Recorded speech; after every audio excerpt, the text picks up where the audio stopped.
What is up, guys? Welcome back to the Keep a Hoop podcast. We are back with another episode. On Monday, we did one.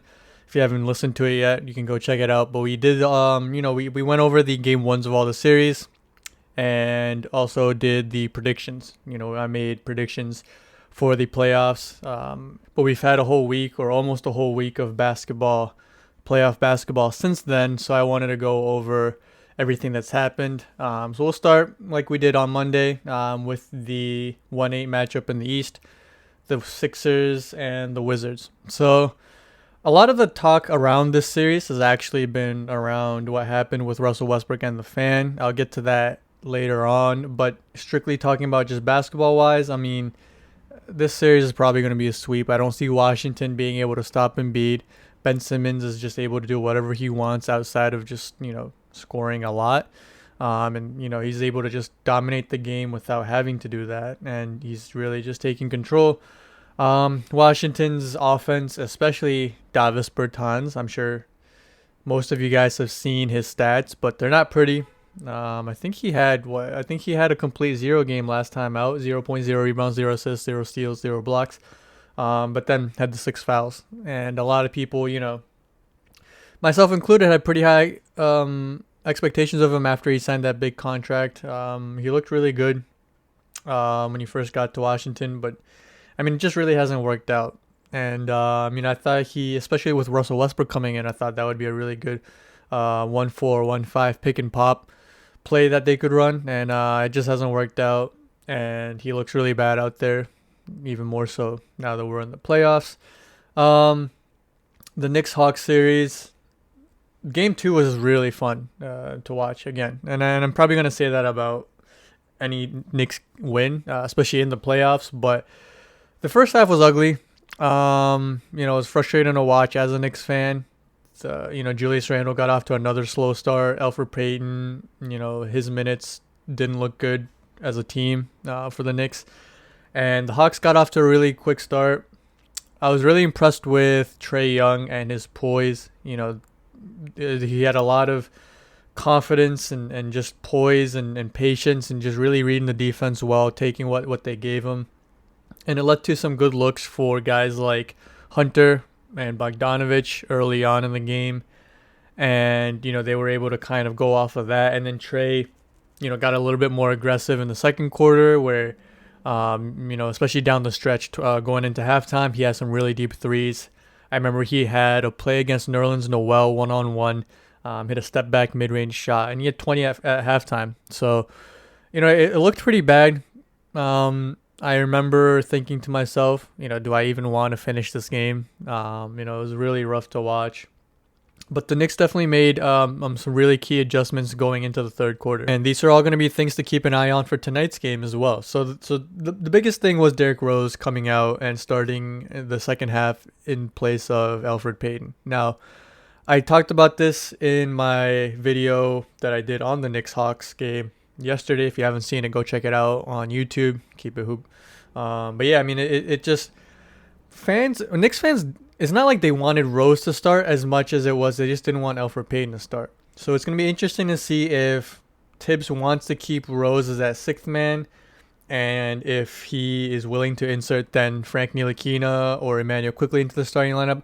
I don't think so. I think he just ends up going with Derrick Rose. The Knicks played really well with Rose as a starter earlier on in the season. There was I think a 3-4 game stretch when Elfrid Payton missed a few games due to a hamstring injury, and Rose started I think the first 3 and they went 3-0, and their offensive rating in points per game, it was just off the charts.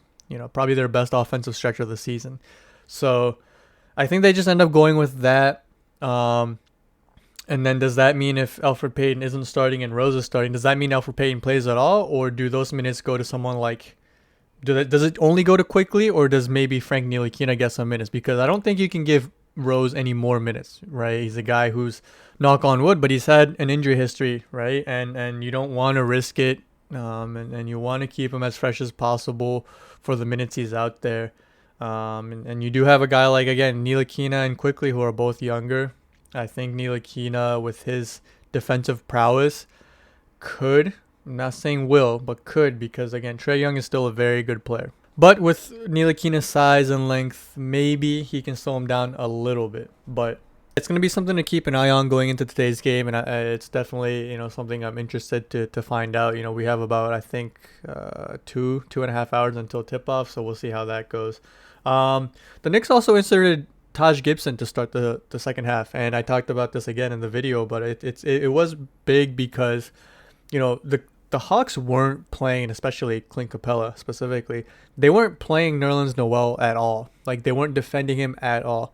Now, Taj Gibson, it's not like he's a better offensive player individually than Nerlens Noel. So it's not like they needed to guard him individually, but you still have to pay more attention to Taj and at least keep a body on him, because I do think he's a better offensive rebounder than Noel. Noel also had the ankle injury. I think Gibson physically just matched up better with Clint and also was just a bit more active. And once he entered the game, I think that things did start to change as well. The other really big thing, not a lineup change, was just Julius Randle figuring it out to a degree in that second half. Now, that's why I think that game 2 was huge for the Knicks, not only because they won the game, but because I think they finally found out a recipe or something that works better than what was happening before. And that was, again, Derrick Rose and Taj Gibson.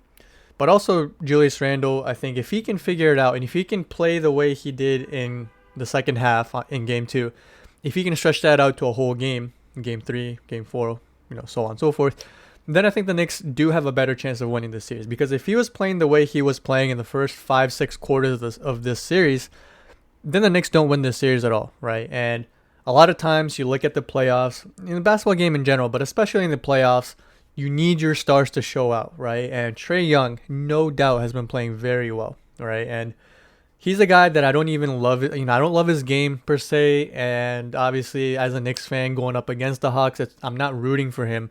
But I mean, respect where respect's due, right? Like I said, he's been playing really well. The improvement in terms of just his ability to read the defense, his patience, picking his spots, so good, right? But the big thing is, right, like, again, is just the difference between the Hawks' best player and the Knicks' best player and their performances was just night and day, right? And granted, Derrick Rose played really well games 1 and 2, and he was quote-unquote the Knicks' best player, but he's supposed to be their second best player, right? And even third to a degree at times with RJ Barrett, but for the most part, at least offensively, second best player. And if that's the case, Rose should be outperforming or performing as equally as a guy like Bogdanovich for the Hawks, right? And then it has to be RJ or Julius Randle versus Trae. And game 1 and 2, again, it was Trae overwhelmingly over Julius Randle. Now, game 2, like I said, Derrick Rose, and then even guys like Obi Toppin, who I'm going to talk about in a second, but then also Reggie Bullock. Those guys showed up and it was huge. But yeah, I mean, Julius Randle seemed to figure it out.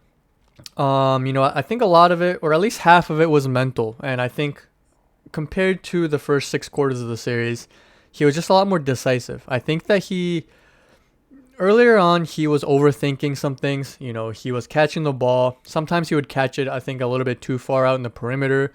And I think he was trying to read the defense. Sometimes the defense would just end up coming over and helping or even doubling. And I think he ended up having to attack either at an unoptimal situation or with the shot clock winding down. And it just wasn't, it's not what he excels at, right?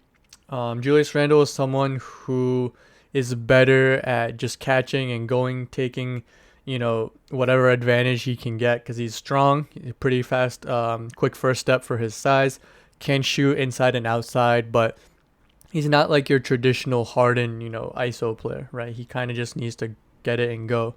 And I think he stopped overthinking. He did either get the ball or started attacking the middle of the court more, which made it even more difficult for Atlanta to double. And then when they did, again, he was able to find the Reggie Bullocks, the Alec Burks, and then, they were able to finally knock down shots. And I think that was a part of it, right? I think the Knicks, for the first half of game 2 and then for game 1, they were also just missing a lot of jump shots. Now, the Knicks aren't a great jump shooting team. Their percentages were pretty good during the season, but they don't have a lot of knocked out guys. Pretty streaky team, and they just don't always take a lot, which definitely helps with percentages. But yeah, I mean, they just knocked down shots, and the Hawks missed a lot of shots. So I will say it's not like, the Knicks completely figured it out and they're gonna run away with this. I still expect the rest of the series to be hard fought and close. Again, Bogdanovich, I think, went like 2 of 13 or something from three, and he missed a lot of easy ones. John Collins laid an egg, and I mean, I have a lot to say about him, but he's someone who turned down the $90 million extension because he wanted a max, and then he started complaining about the illegal screens, quote unquote illegal screens that the Knicks were setting. I haven't really seen anything that the Knicks have done screening wise that guys like Clint Capella and John Collins already don't do, and that other teams don't do. I'm not saying that the Hawks are setting illegal screens, but I'm just saying I don't think the Knicks are really setting too many illegal screens.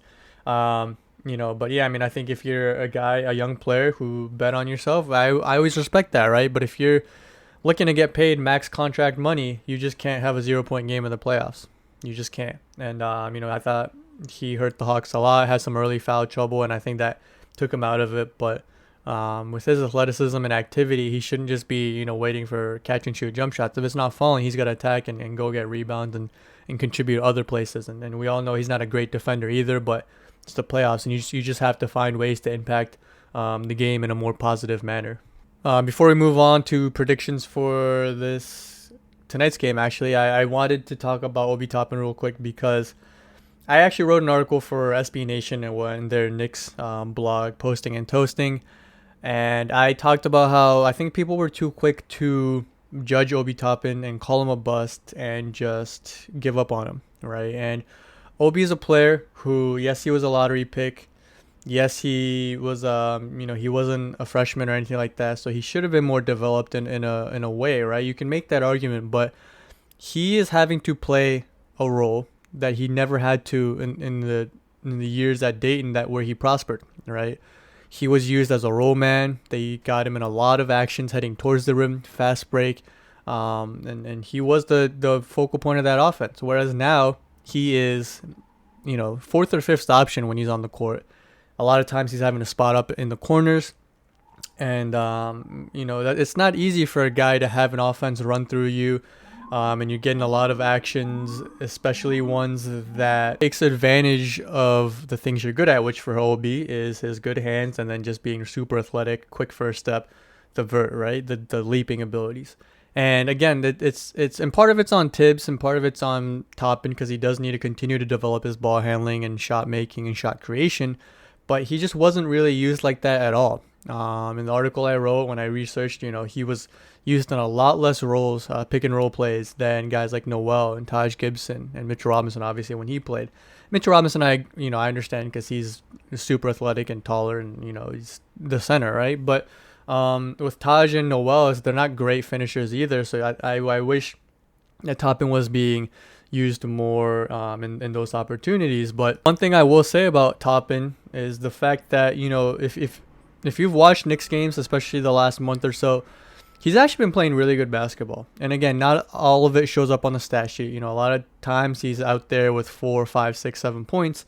But he just does a lot of good things well. He hustles super hard, and it is contagious, especially when you see your rookie doing that. And he just plays super hard. He's gotten a lot better on the defensive end. He's by no means a lockdown defender, but his energy and his athleticism, especially coming off of as a help defender, has been impactful.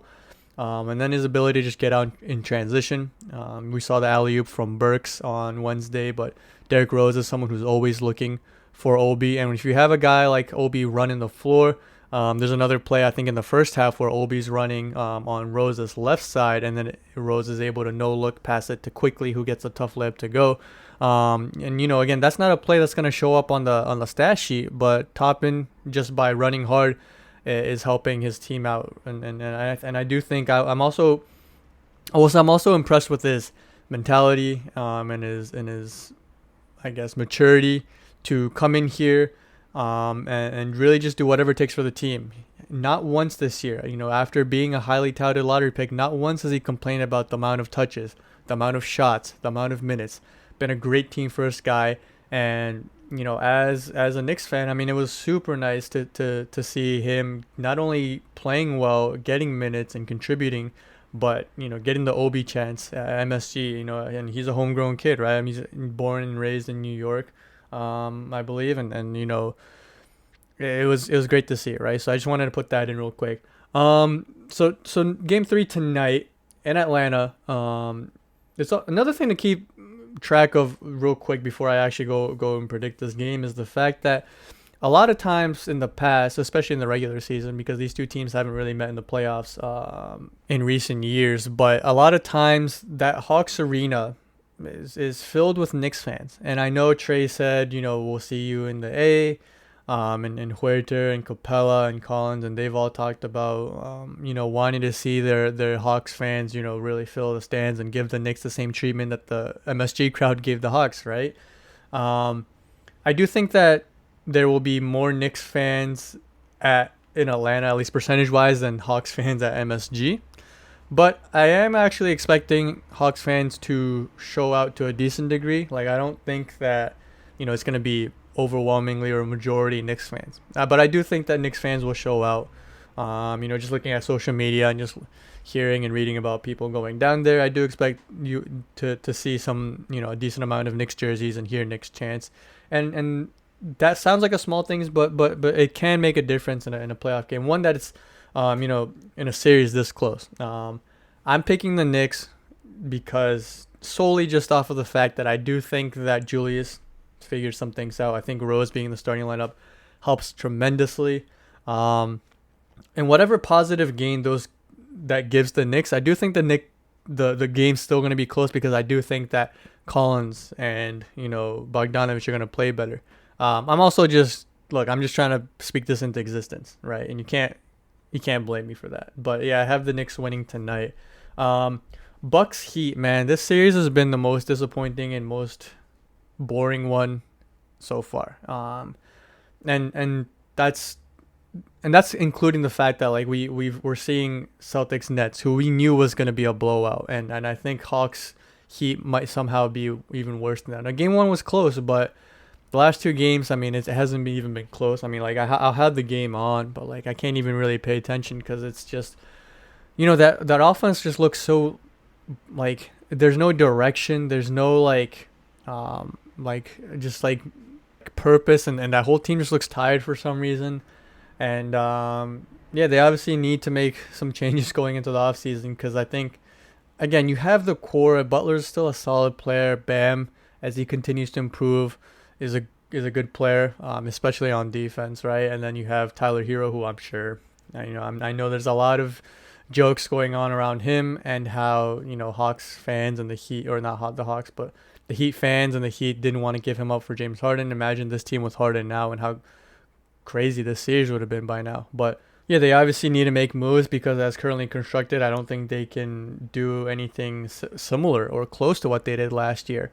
Because going forward, right, you still have Brooklyn, you have teams like Atlanta and New York and Philadelphia, all still really good and or improving, and Miami needs to really look in the mirror and decide what they want to do. Now I know free agency and there's all these rumors about Kawhi and whatnot. I'll go over those rumors and what the Heat can do and what really every team can do once the offseason hits. But yeah, I mean, I think that much is clear. Tyler Hero has really struggled this season in the postseason.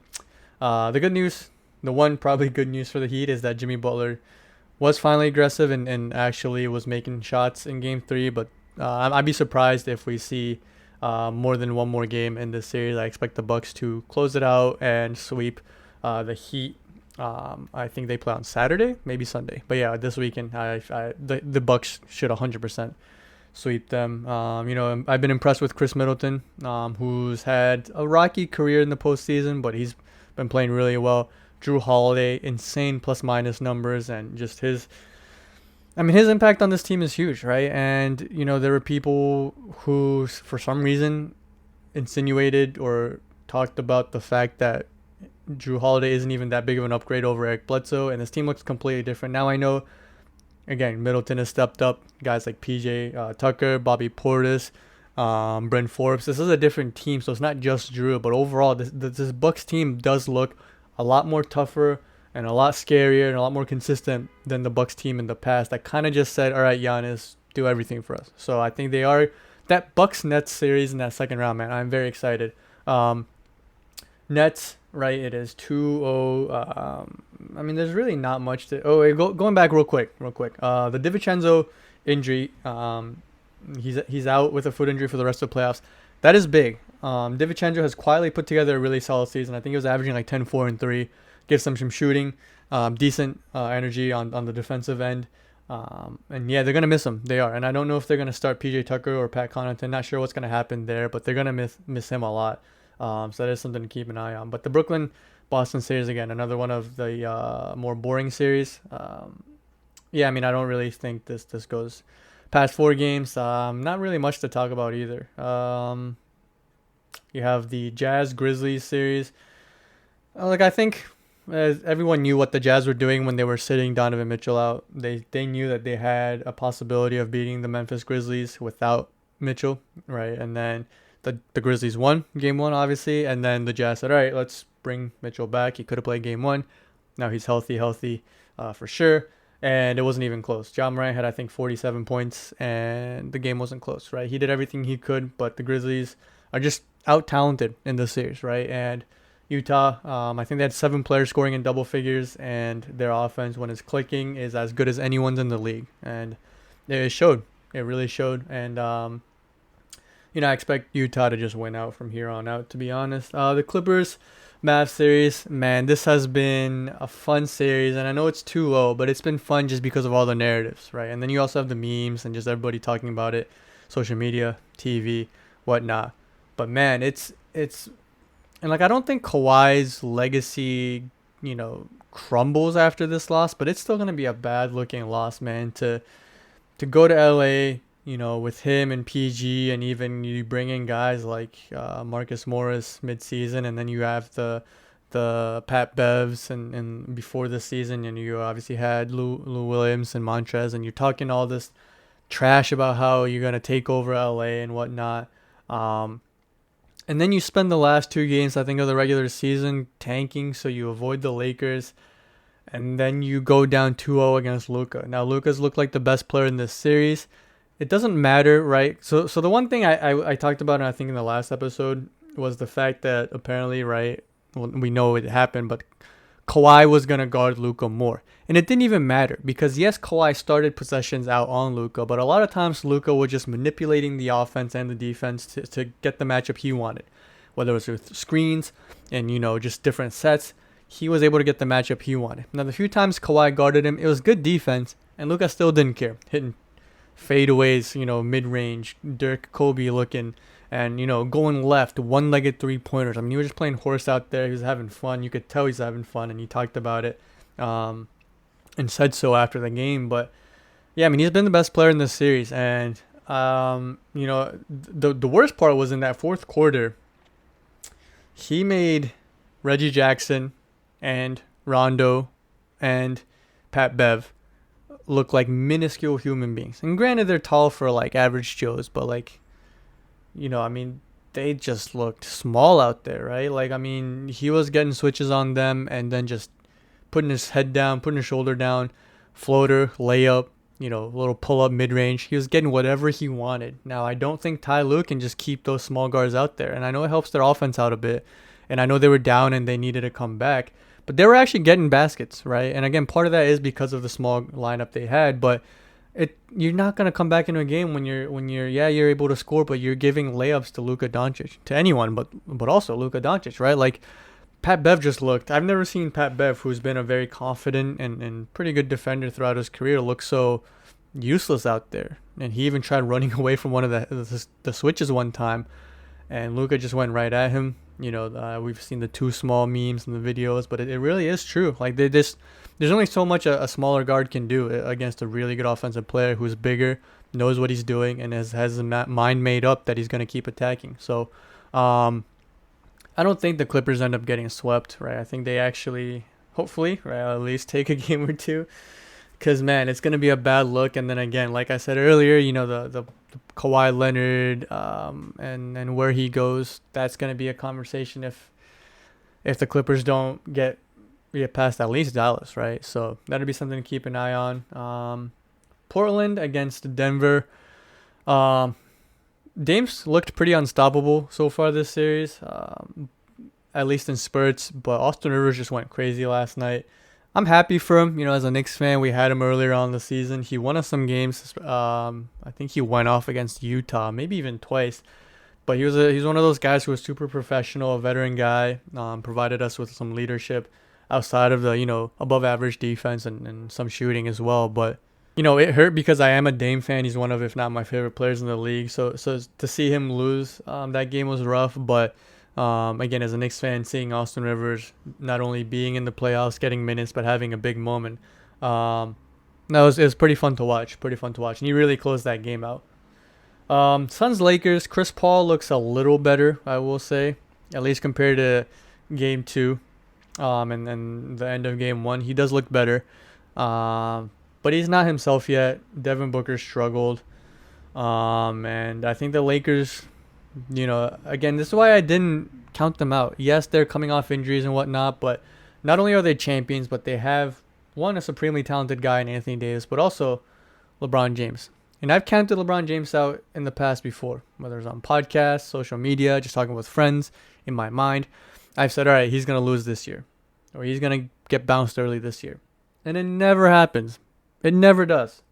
And yes, sometimes he gets quote unquote lucky with injuries, but still, like, that team, when they turn it on, they're good, right? When they were healthy and they turn it on, they're good. And I was more so worried about the health than them turning it on, because with LeBron, look, he does load manage, and he kind of has a plan for how he wants to not coast, but navigate the playoffs. So I had the Lakers winning even before the Chris Paul injury, but I think now I think it's inevitable. The Suns, without Chris Paul being able to set everyone up, has really struggled. Jay Crowder looks like the league's worst shooter out there. Devin Booker was a little bit less effective. Having that much attention on him and having to do a little bit more with the ball, instead of focusing more so on just scoring. And it sucks for them because Cameron Payne and DeAndre Ayton are both playing well. But like the Lakers, I think they just realized, or not even just realized, but actually put their mind to it that, okay, like, we're bigger, we're more stronger, we're better when healthy, at least compared to what the Suns are now. Let's go out and prove it. And they played a super physical brand of basketball. Crowder and Ayton and those guys tried. Even guys like Cameron Johnson, they were trying, but once LeBron, especially, AD as well, but LeBron puts his head down and he's attacking, it's hard to stop them. And this Phoenix is still a really good team, but I just don't think they have the firepower, especially with Chris Paul hobbling, to really get out. And it sucks because, again, we've seen Chris Paul have or be a part of really good regular season teams, and then gets to the playoffs and it just hamstrings and now the shoulder, and it sucks. It sucks to see. You want to see, regardless of who you're rooting for, you want to see teams competing and playing and fighting in the playoffs at full strength, and then you just say, may the better team win. And it sucks that, again, I still had the Lakers winning, but I mean, even for Lakers fans, you have to realize that, like, that series win, if the Lakers were to win, would be a lot more satisfactory, and would you wouldn't have to talk to all the haters or whoever is doubting the Suns.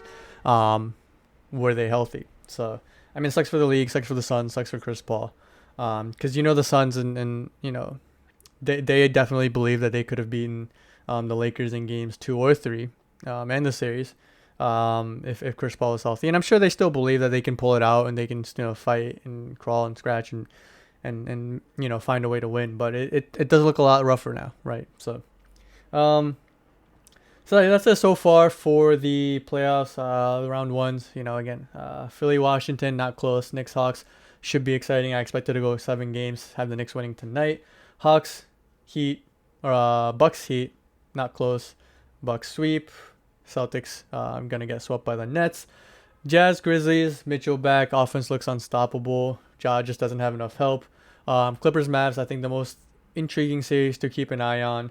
Not just on the court wise, because I think on the court you can argue the Knicks Hawks, but just everything surrounding the Clippers and that mystique of what are they going to be, who are they going to be, and just Luka, right? And I will say just the progression and the development and the show that these young players of tomorrow are putting on and showcasing with Ja Morant, Luka, Devin Booker, Trae Young. Like, man, it's been so fun to watch. And I talked about this, I think, in the last episode as well, but just wanted to point that out. Nuggets, Blazers, I think that's actually going to stay close. Really don't know who wins, actually. And then Lakers, Suns, we just talked about. But yeah, I hope you guys enjoyed this episode. A little bit shorter if you are listening to this on Apple Podcasts or Spotify. Thanks as always. If you're watching this on YouTube, thank you to you guys as well. Please remember to like, subscribe, share, and comment. Please follow us also on our social media pages. You know, we're always trying to, on Instagram at least, produce a lot of content breaking down plays and players. Twitter, pretty active and just talking about everything going on in the NBA, especially during games. You know, just giving my takes on certain calls, plays, and stuff like that. But yeah, so hope you guys can join us for that. Hope you guys enjoy the weekend. We'll probably be back on Monday with either another podcast going over the weekend games or maybe a video breaking down, you know, one of the games or plays from the weekend. But yeah, stay tuned for that, and we'll see you guys soon.